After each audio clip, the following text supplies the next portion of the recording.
Paano ba yung tamang landing ng uppercut? Nakaganito or nakaganito?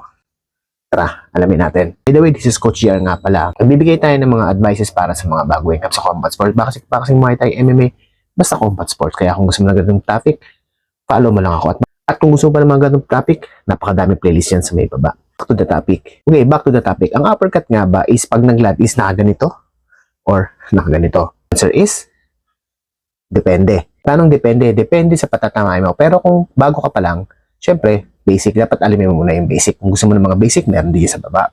So, tuwing kailan natin gagamitin to? Tuwing kailan natin gagamitin to? Okay, good question. At ang ito, by the way nga pala, ang uppercut nga pala is, dapat is, para siyang pataas, pag ganyan. Hindi siya yung circle. Marami kasing iba, ang ginagawa nila, pag uppercut sila, is sinicircle nila. Kaya nangyayari, tinatamaan yung ilong nila. Na-encounter mo na ba yun? Nangyayari ba sa'yo? Pag nag-uppercut ka, tatandaan mo, dapat spiking siya. Quarter of degrees.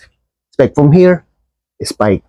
Okay, from here, spike. Yun yung natandaan mo sa uppercut. Go. So, tuwing ka lang ginagamit to, sa defense. Kunwari yung kalaban mo naka-defense na nakaganyan, hindi, parang yung sa jab lang yan, tsaka sa straight na nakaganon.